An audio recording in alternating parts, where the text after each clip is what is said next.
Shalom everyone. So it's finally come time for me to do the video on modesty. It's been a long time coming, but I've written a lot of notes down, so if I do look down, it's just me looking at the notes. And I have also highlighted a lot of verses in scripture. I'll be reading from the Complete Jewish Bible today. So yes, let's get started. I think we can all agree that if we turn on our TVs, if we watch it, I don't, but if we are to watch movies or TV shows, music videos, we know, or even if we walk down the street or even go to the mall or the store, however you say it,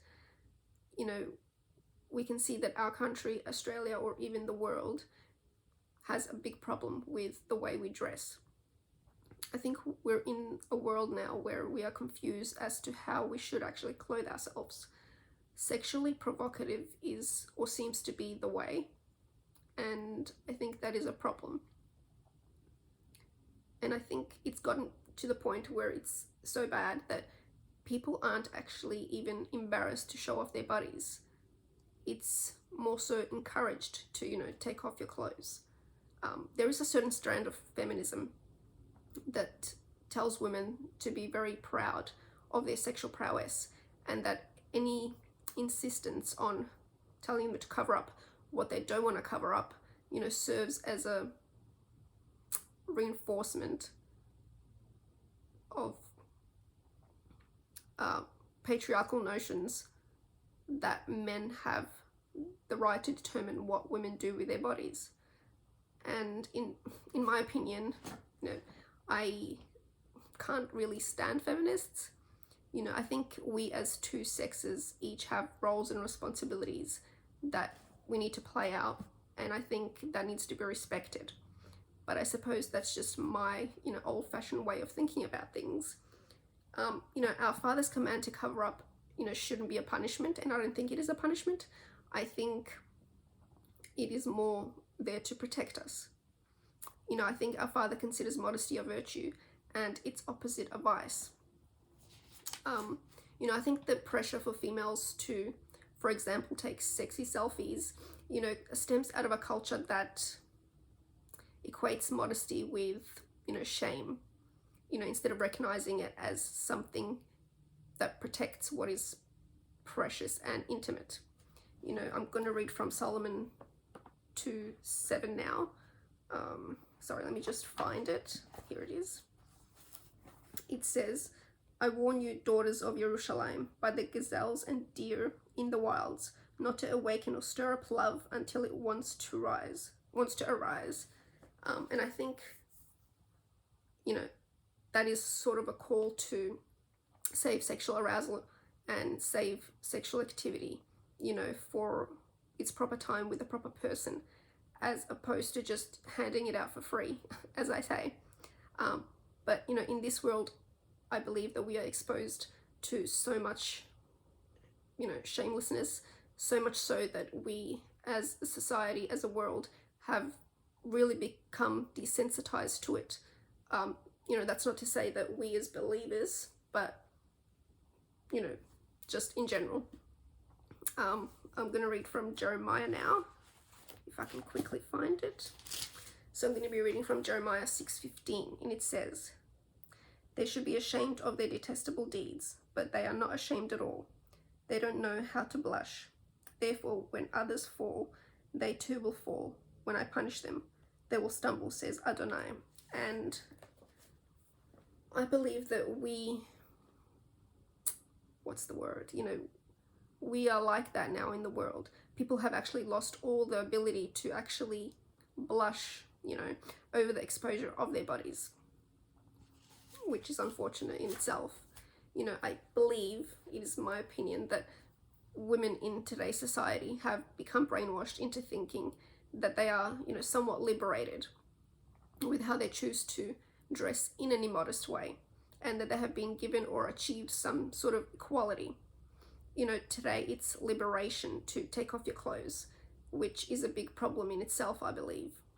And as believers, we should not be like the rest of the world. We are called to be different and set apart, and if we're not already. And I'm going to read from 1 John 2:15, if I can quickly find it. Okay, here we go. So 1 John 2 verse 15 says, "Do not love the world or the things of the world. If someone loves the world, then the love for the Father is not in him." And Romans 12:2.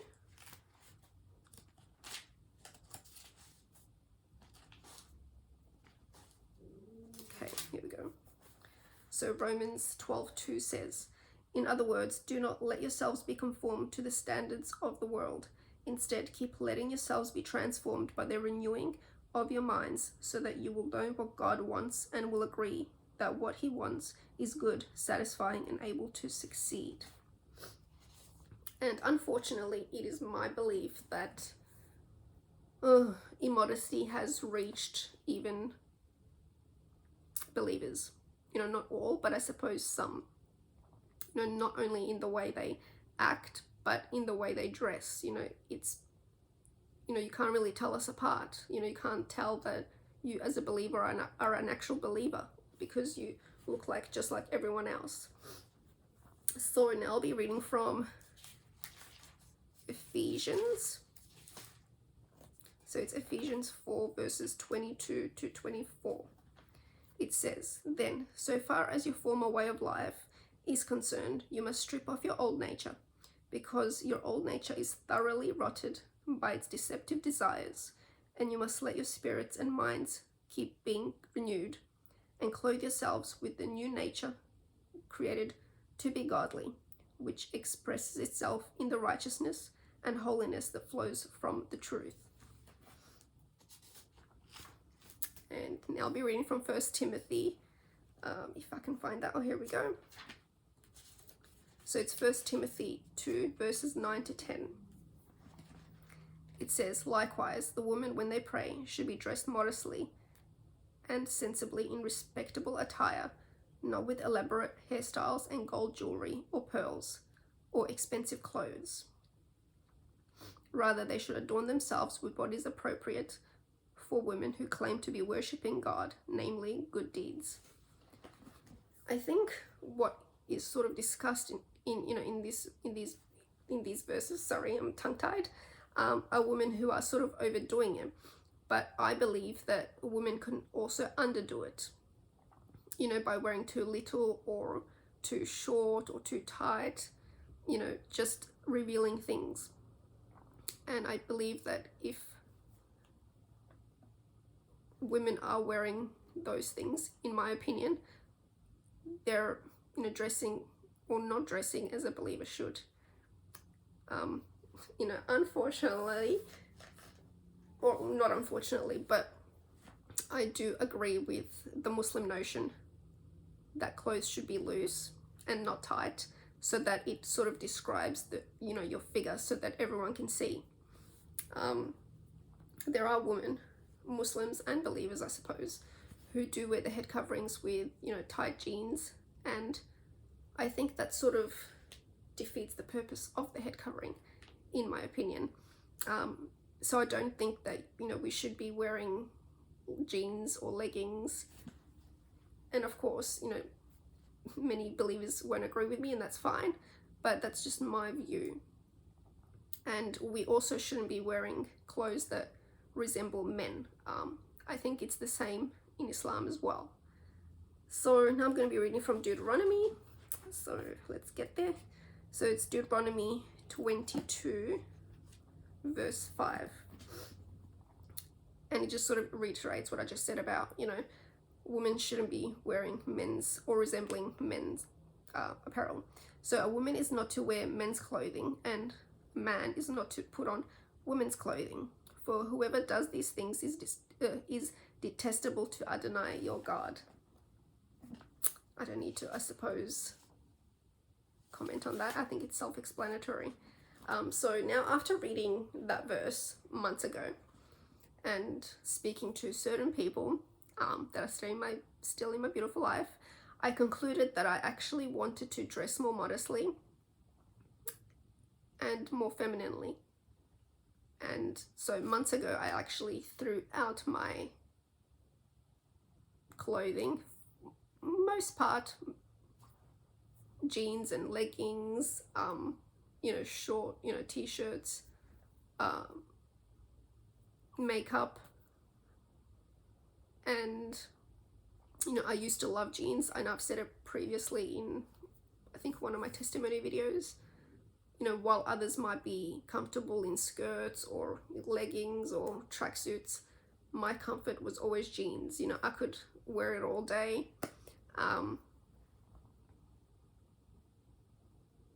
But now I sort of love, you know, wearing feminine clothes, dresses, skirts. It was a bit weird at first for me, but it's so much more freer, and yeah, you feel more beautiful. Like, yeah, it's really good. You know, I usually now buy modest clothing from Islamic stores, only because, you know, so much emphasis is put on modesty in Islam as well. But in general, they do have nice clothing, they do have nice dresses, so why not? You know, it's modest. So I do buy a lot of their dresses and abayas, and I do wear it out as well. And so when it comes to head coverings now, in one of my last videos, there was a comment that, you know, I was asked why I wear my head covering as a Muslim. Now, yes, it might look that way, of course, but it is my opinion that Muslims don't really own head coverings or hijabs, however you want to put it. You know, it's my belief that believers and Jews, you know, Jewish women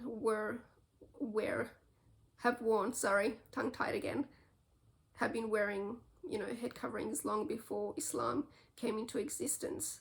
But I do choose to wear it now as the Muslim way, just because I do want to cover more. And there are certain things that, you know, I've said before, I'm very strict with. And so I believe that if you are going to go through, you know, that notion of actually physically covering your hair, and you want to do that, then you should, you know, cover your whole hair. But that's just me. And of course, like I, you know, previously said, there's going to be believers that don't agree with me at all, or, you know, differ with me in some things, and that's absolutely fine. But it's just my view and opinion on, you know, head coverings, and that is, you know, why I choose to cover the whole thing as opposed to, you know, showing off my hair.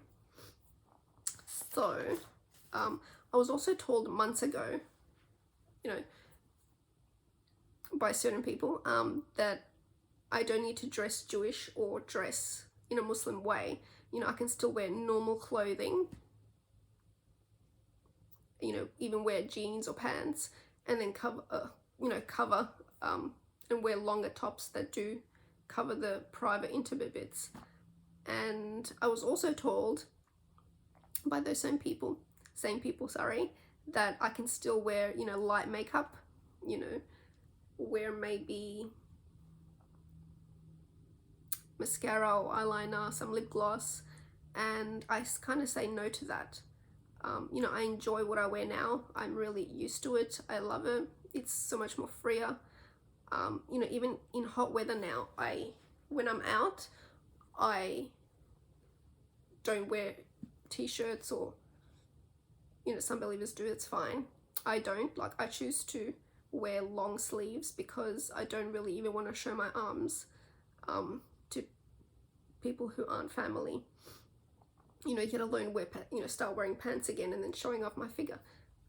It's something that I don't want to do. Now, regarding makeup, when I first started wearing a head covering as a Torah observant, I did still continue wearing makeup, but I have gotten to the point where I like to be as, you know, natural, you know, as the Father made me.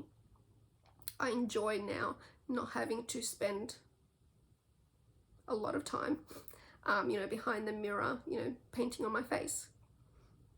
I believe that, you know, the right people, the right person, is going to love you, whether you wear makeup or not. They're going to find your true beauty. And, if my future husband wants me to wear makeup for him, privately, that's something that I'm going to do for him. But other than that, I'm not going to go back to, wearing light makeup even, because I don't think I really need to. In the Quran, in Surah Nur, verse 31,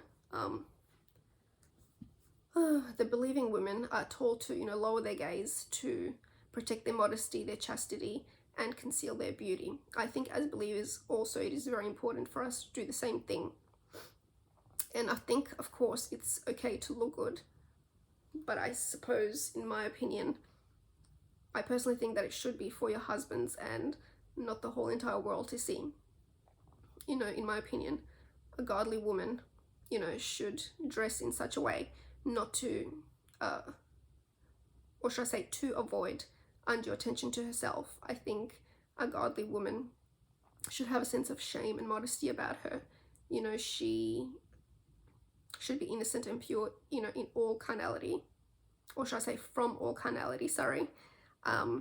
She should dress in a way that is actually pleasing to the Father.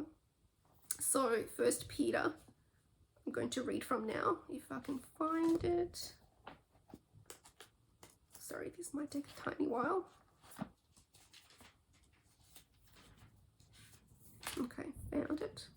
So 1 Peter 1, verses 14 to 16. Oops.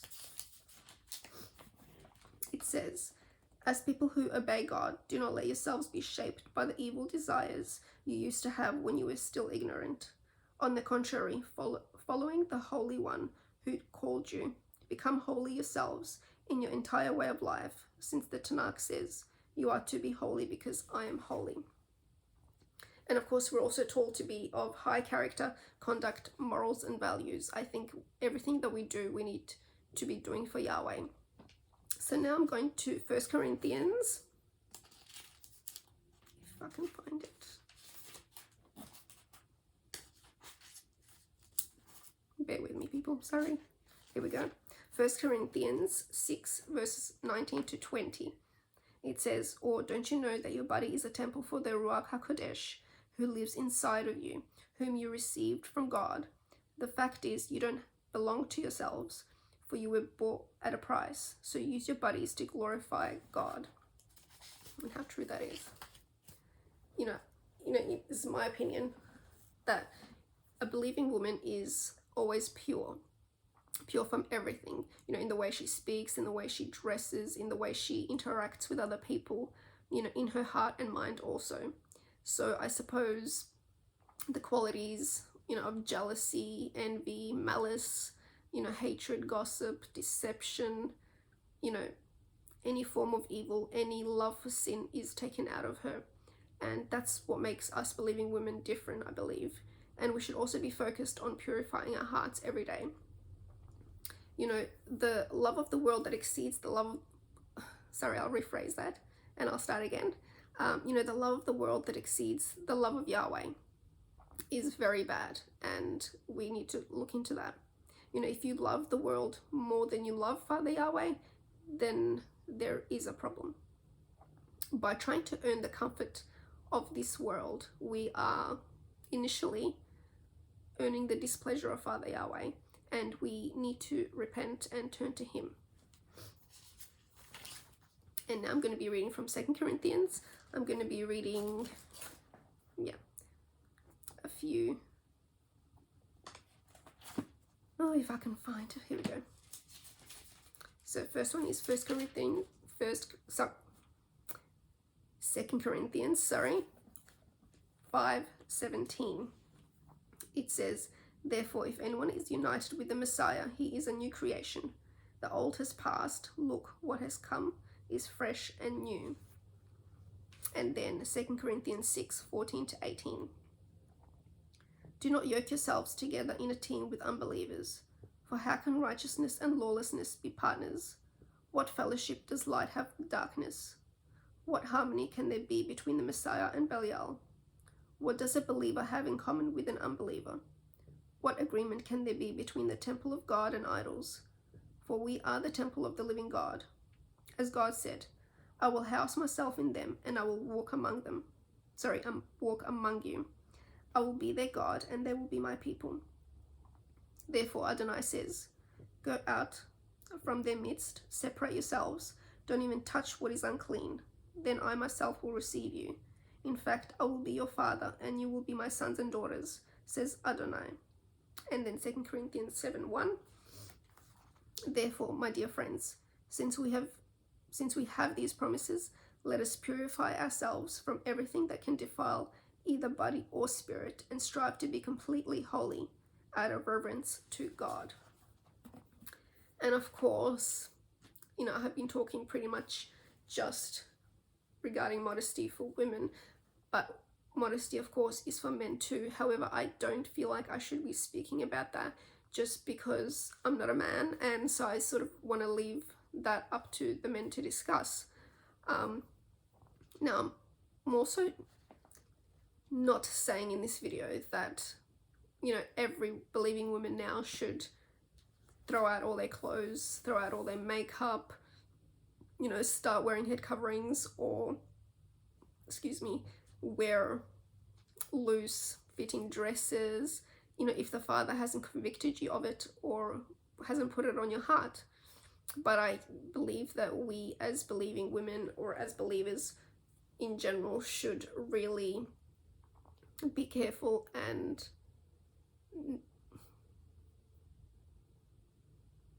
careful to, I'll rephrase, which as believers should be careful to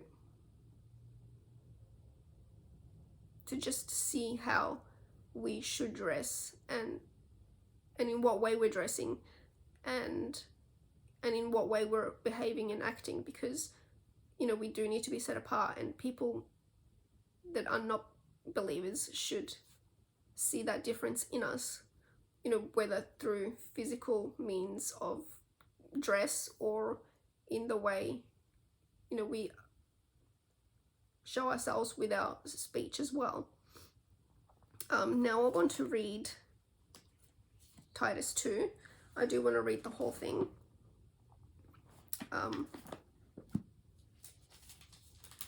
Because I think besides a few verses in there, everything else is sort of relevant to what we are speaking about regarding modesty. So Titus 2, it says, but you, explain what kind of behavior goes along with sound teaching.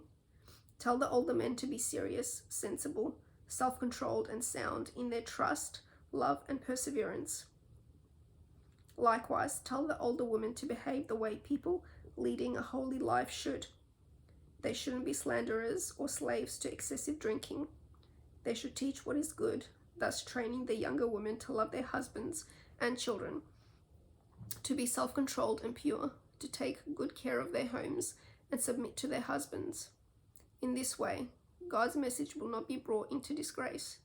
Similarly, urge the young men to be self-controlled, and in everything set them an example yourself by doing what is good. When you are teaching, have integrity and be serious. Let everything you say be so wholesome that an opponent will be put to shame, because he will have nothing bad to say about us. Tell slaves to submit to their masters in everything, to give satisfaction without talking back of pilfering.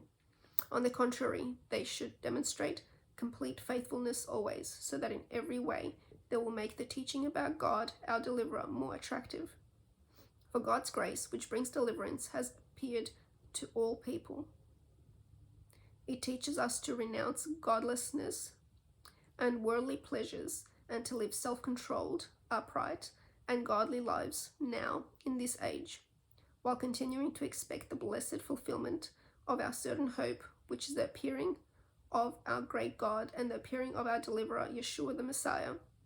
He gave himself up on our behalf in order to free us from all violation of Torah and purify for himself a people who would be his own, eager to do good. These are the things you should say. Encourage and rebuke with full authority. Don't let anyone look down on you. And so I want to also end with Proverbs 31, verses 10 to 30. Now, I'm not a wife, but I think Proverbs 31, 10 to 30 is really, really beautiful, and it says a lot about,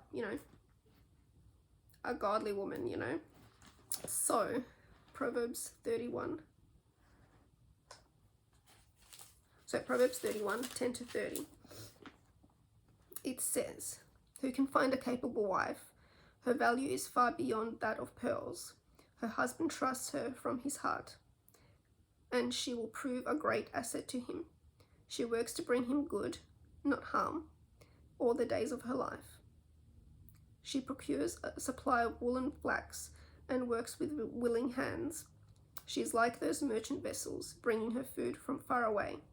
It's still dark when she rises to give food to her household and orders to the young women serving her. She considers a field, then buys it, and from her earnings, she plants a vineyard. She gathers her strength around her and throws herself into her work. She sees that her business affairs go well. Her lamp stays lit at night. She puts her hands to the staff with the flax. Her fingers hold the spinning rod. She reaches out to embrace the poor and opens her arms to the needy. When it snows, she has no fear for her household, since all of them are doubly clothed.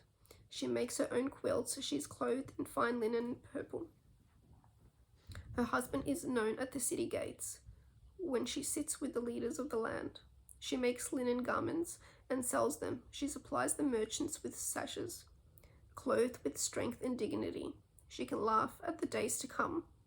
When she opens her mouth, she speaks wisely. On her tongue is loving instruction. She watches how things go in the house, not eating the bread of idleness. Her children arise. They make her happy. Her husband too, as he praises her. Many women have done wonderful things, but you surpass them all. Charm can lie, beauty can vanish, but a woman who fears Adonai should be praised." So I just wanted to end with that because I always loved Proverbs 31, and despite, me not being a wife, I think that speaks volumes of how, godly women should be as well in general. So yes, that is my video on modesty. Obviously there's more I can say, of course, and maybe in future videos I will talk more about it, of course. But yeah, this is it for now. So thank you for watching, and until next time, shalom.